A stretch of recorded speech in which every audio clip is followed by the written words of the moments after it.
हो गया। तो इस वीडियो में हम कुछ और भी टर्मिनोलॉजी आपको बताएंगे जो कि एग्ज़ाम में पूछे जाते हैं।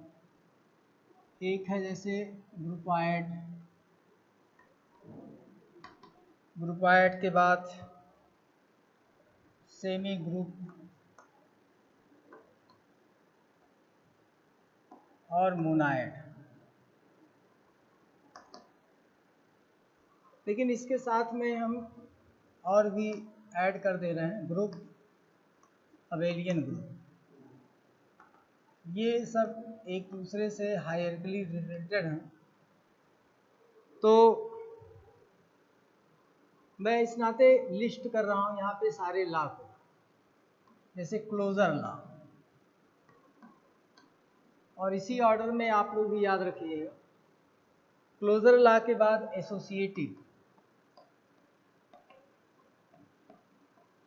एसोसिएटिव के बाद आइडेंटिटी, फिर इनवर्स और लास्ट में कम्यूटेटिव। ये पांचों लॉ हमने एक साथ लिख दिया है। और इसी चूँकि ये जो टर्म्स लिखे गए हैं ये हायरार्किकली एक दूसरे से रिलेटेड हैं। तो जो आपका सेमी ग्रुप होता है, देखिए अगर केवल क्लोजर और एसोसिएटिव अगर होल्ड होता है तो सेमी ग्रुप होता है। सेमी मतलब हाफ, एक तरीके से आधा। अभी आपको समझ में आ जाएगा। लेकिन अगर ये तीनों होल्ड होते हैं तो हो जाता है आपका मोनायड।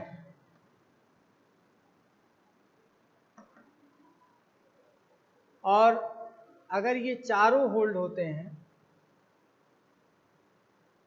तो हो जाएगा ग्रुप।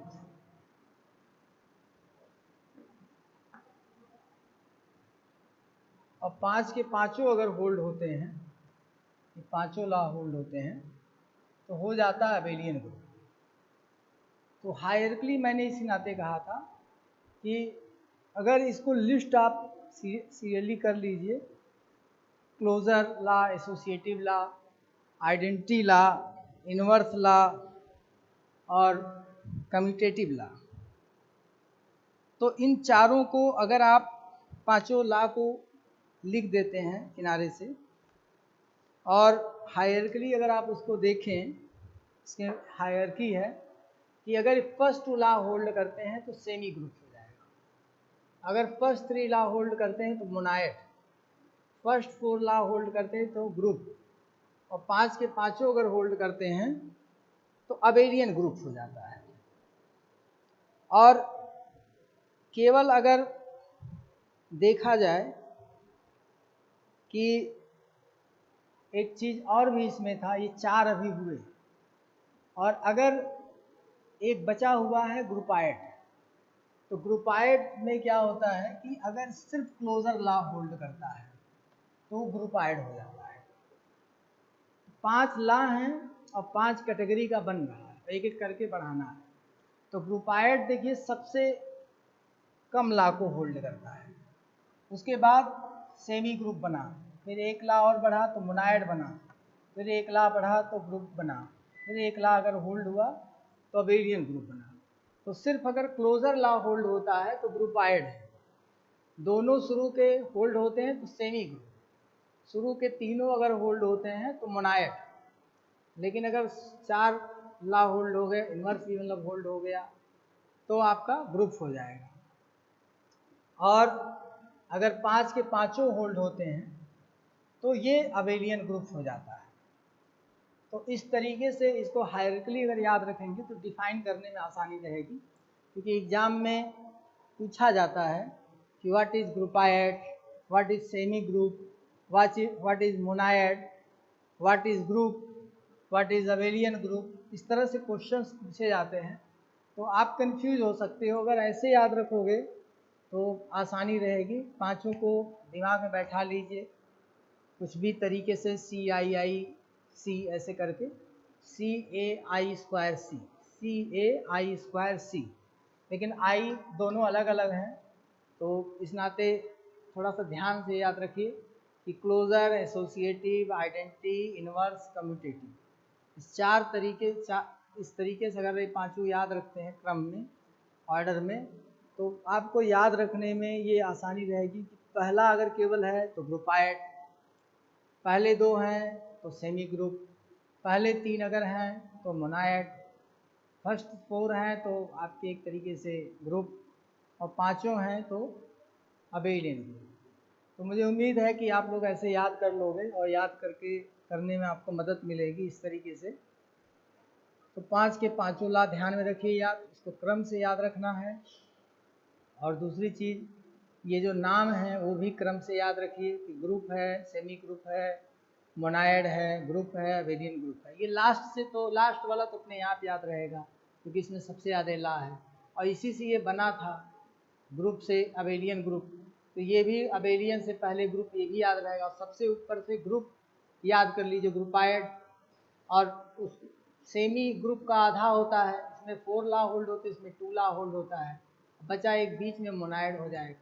तो ग्रुपाइड और अबेलियन ग्रुप ऐसे याद कर लीजिए, सबसे कम सबसे ज़्यादा। फिर उसके बाद ग्रुप में इसके जस्ट पहले था एक ला एक्स्ट्रा, इसमें कम्यूटेटिव आया था तो ग्रुप 3 होगा इसके ऊपर। और ग्रुप का आधा सेमी होता है तो इधर से एक सेमी आ गया, ठीक है। फिर उसके बाद मोनाइड बीच में आ जाएगा अपने आप। तो इस तरीके से आप याद कर सकते हैं। इन पांचों ला को एक किनारे से याद कर लीजिए, क्लोजर, एसोसिएटिव, इन आइडेंटिटी, इनवर्स और कम्यूटेटिव। और इनको groupoid, semi group, monoid, group, abelian group, इनका क्रम याद रख लीजिए। तो ये कन्फ्यूजन कभी भी नहीं होगा। बहुत सारी जगहों पर इस तरह के क्वेश्चन पूछे जाते हैं। तो ये एक जानकारी आपके लिए हो गई। तो यहाँ पे लेकिन अगर एग्जाम में पूछा जाता है तो इतना लिख के नहीं काम चलेगा, आपको बताना पड़ेगा क्लोजर ला का मतलब कि फॉर, अगर मान लीजिए कि जी एस्ट्रिक एक अलजेब्रिक स्ट्रक्चर है तो for all a comma b belongs to G, a asterisk b must also belongs to जी।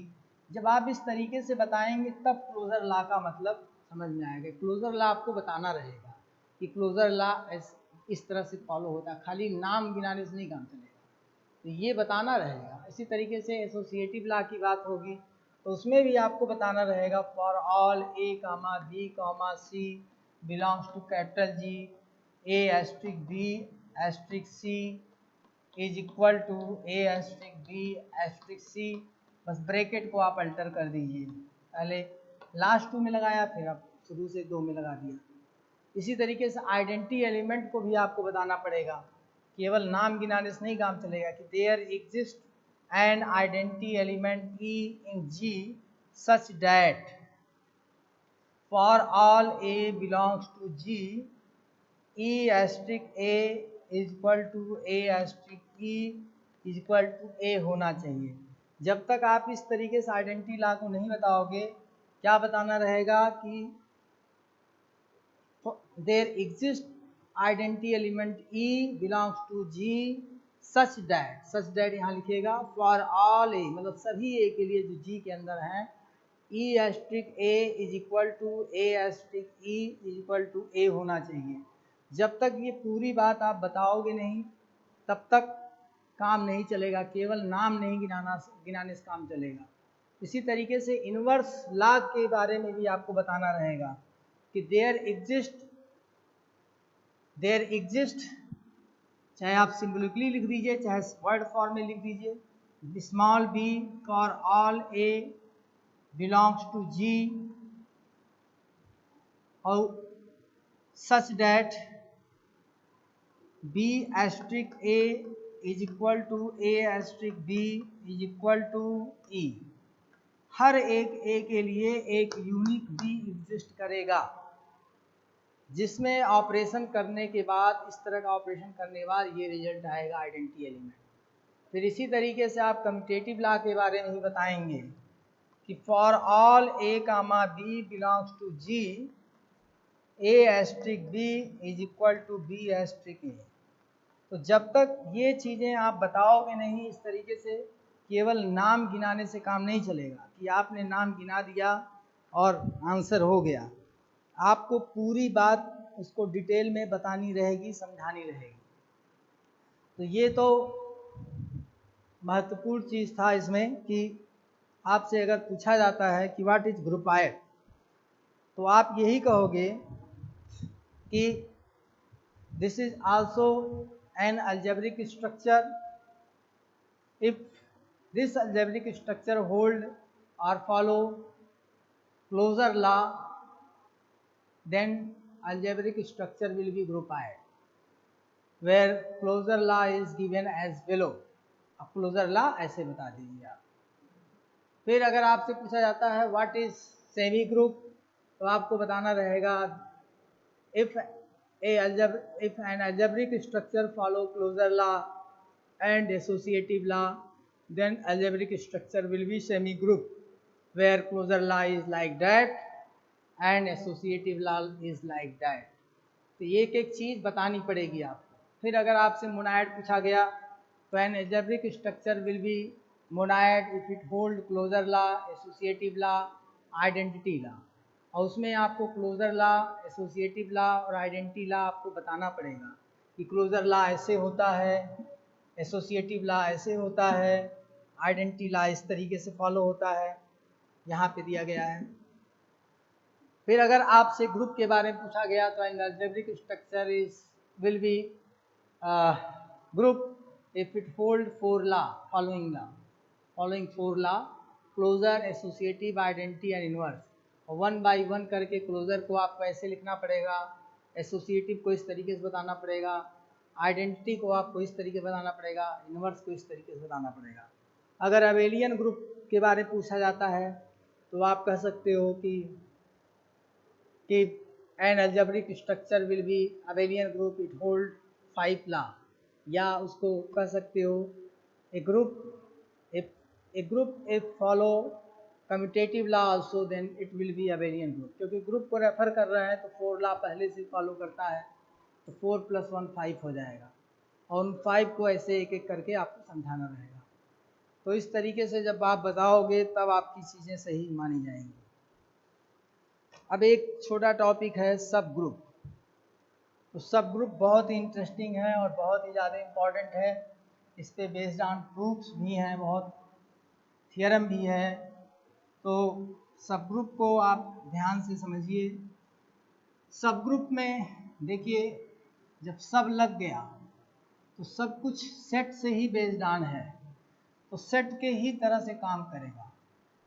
अब ग्रुप भी है और सब भी है, तो सबसेट का नेचर भी है और ग्रुप का भी नेचर है। तो सब ग्रुप में ये ग्रुप का ही सबसेट होता है। एक चीज़ ये जाननी है, अगर जी एस्ट्रिक एक ग्रुप है और एच एस्ट्रिक एक सब ग्रुप है, G asterisk, if G asterisk is a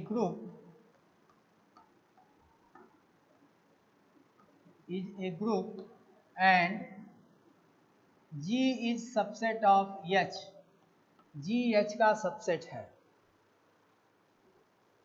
then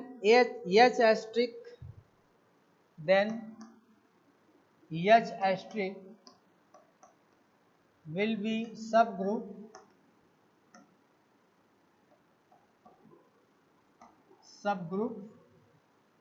if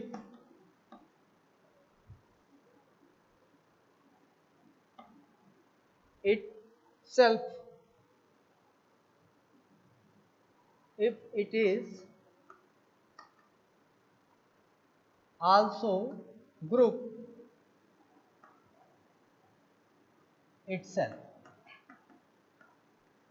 तो इट किसको रेफर किया जा रहा है? इसी को।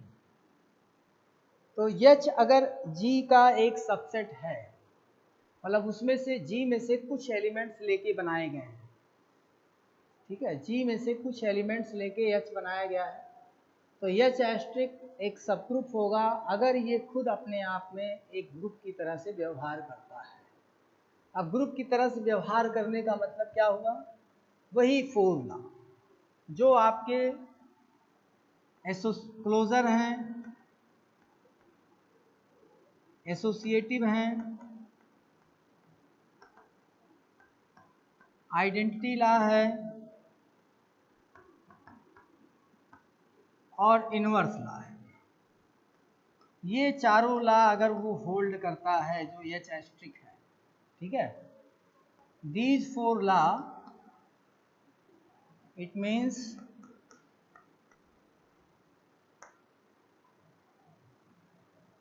these four law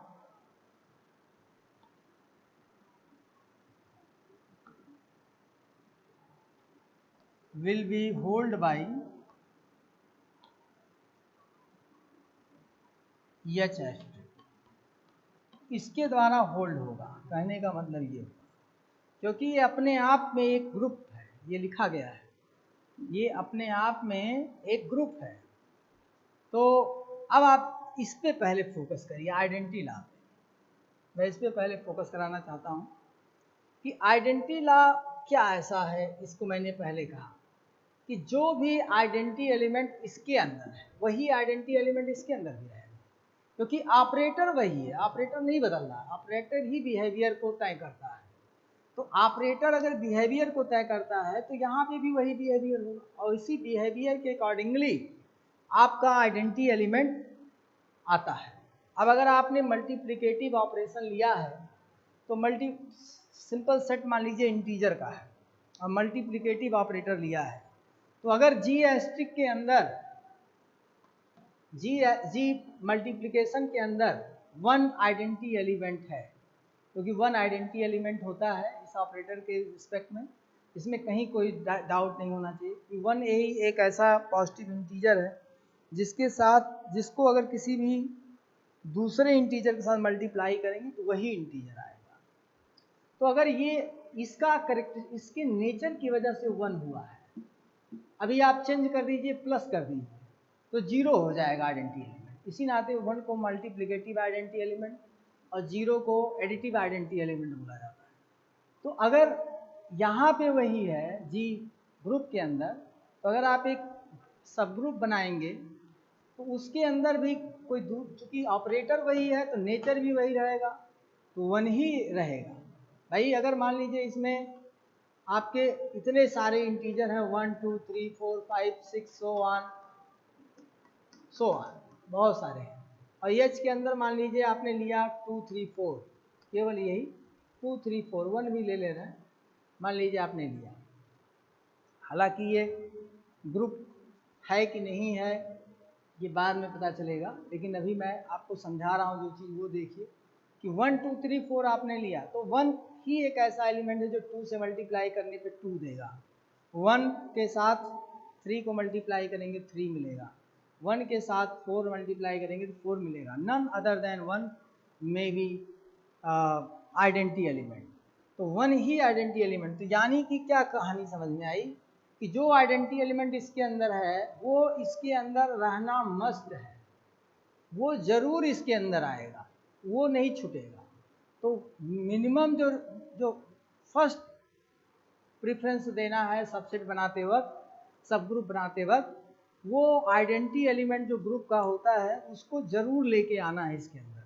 जब तक उसको लेकर नहीं आएंगे तब तक सब ग्रुप की जो एक इम्पॉर्टेंट फीचर है वो नहीं पूरी हो पाएगी, सब ग्रुप नहीं हो पाएगा। तो जो आइडेंटिटी एलिमेंट इसके अंदर है वो जरूर इसके अंदर आएगा। इसी नाते क्या होता है कि ई और एस्ट्रिक ये आइडेंटिटी एलिमेंट है और ये एस्ट्रिक ऑपरेटर है, ये सबसे छोटा सब ग्रुप कहा जाता है। अगर किसी सबसेट के अंदर खुद वही है तो काम आपका चल जाएगा, वो सब ग्रुप होगा, क्योंकि आइडेंटिटी एलिमेंट का इन्वर्स एलिमेंट वही खुद होता है, जैसे इन्वर्स लॉ भी होल्ड कराना है। और क्लोजर लॉ और एसोसिएटिव लॉ में कोई समस्या नहीं है, क्योंकि अगर इस ग्रुप में रहते हुए कोई भी एलिमेंट क्लोजर लॉ को होल्ड कर रहा है तो वो यहाँ पे भी होल्ड करेगा, वहाँ पे कोई समस्या नहीं होगी। तो इसी नाते जो सबसे छोटा सब ग्रुप है किसी भी ग्रुप का वो यही होता है कि आइडेंटिटी एलिमेंट ले लीजिए और उसका ऑपरेटर ले लीजिए, तो वो सबसे छोटा सब ग्रुप बन जाता है। तो इस तरीके से ये एक खास बात आपने देखी कि आइडेंटिटी एलिमेंट जरूर आएगा। अब उसके अलावा हर हाल में आइडेंटिटी एलिमेंट आएगा सब ग्रुप के अंदर। जो ग्रुप के अंदर आइडेंटिटी एलिमेंट है वो हर एक सब ग्रुप में रहना उसका मस्ट है, वो कहीं नहीं जा सकता, वो जरूर रहेगा, ये दिमाग में बैठा लीजिए। इनवर्स लॉ की जहाँ तक बात है, तो अगर आप मान लीजिए कोई ऐसा, जैसे मैंने अभी थोड़ी देर पहले कहा था कि ये ग्रुप है कि नहीं है, तो ये ग्रुप इसी नाते नहीं है, इंटीजर पे नहीं होता है, क्योंकि 2 है तो 2 का इनवर्स एलिमेंट 1/2 होगा तभी 1 आएगा, और इंटीजर आपने लिया है तो इंटीजर में 1/2 नहीं आ सकता। इसी नाते मैंने यहाँ पर प्रश्न उठाया था कि ये बात की बात है कि ये ग्रुप है कि नहीं है, बस ऐसे रैंडम एग्जाम्पल मैंने ले रखा था, आइडेंटिटी एलिमेंट फोकस था पूरा। तो ये जान लीजिए कि इनवर्स लॉ भी होल्ड होता है।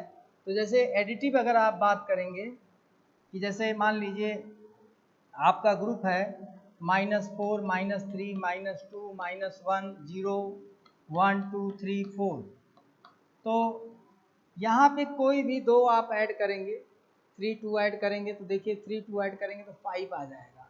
अब 5 इसके अंदर नहीं है तो ये क्लोजर लॉ नहीं होल्ड करेगा।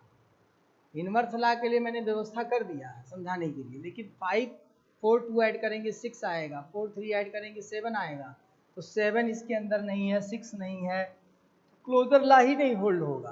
क्योंकि कोई भी 2 रिजल्ट अगर मान लीजिए आपने प्लस ऑपरेटर ले रखा है, तो कोई भी 2 ऐड करिए तो रिजल्ट जो आना चाहिए इसी के अंदर होना चाहिए, क्लोजर लॉ देखिए नहीं होल्ड होगा, ये ग्रुप नहीं है। लेकिन हमें जो समझाना है, इनवर्स लॉ को समझाने के लिए कर रहे हैं कि 4 का इनवर्स -4 है, 3 का इनवर्स -3 है, तो अगर मान लीजिए कि आप इसी में से लेके -2 -1 0 1 2 एक सब ग्रुप बनाते हैं, तो हर एक का इनवर्स इसके अंदर है, तो जब तक वो कोई भी एलिमेंट आएगा किसी सब ग्रुप के अंदर, तो निश्चित तौर पे वो अपने साथ अपना इनवर्स एलिमेंट जरूर लेके आएगा, तभी इनवर्स लॉ होल्ड होगा। तो ये एक चीज़ समझाने के लिए मैंने इस तरह का एग्जांपल लिया, हालांकि ये ग्रुप नहीं है।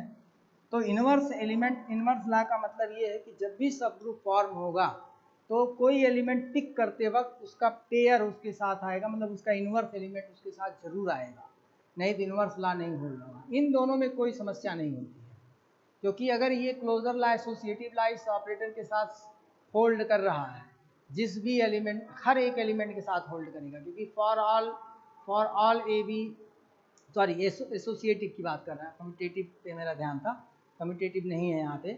तो अगर एसोसिएटिव के साथ होल्ड हो रहा है तो इसके अंदर रहते हुए तो इसके अंदर भी होल्ड करेगा, तो इस वजह से यहाँ पे नहीं कोई समस्या है। इन तीनों पे समस्याएं हैं, इन तीनों को सब ग्रुप बनाते वक्त ध्यान देना रहता है। हालांकि डिटेल में इसको हम अगले क्लास में समझाएंगे, आज इस वीडियो में इतना ही।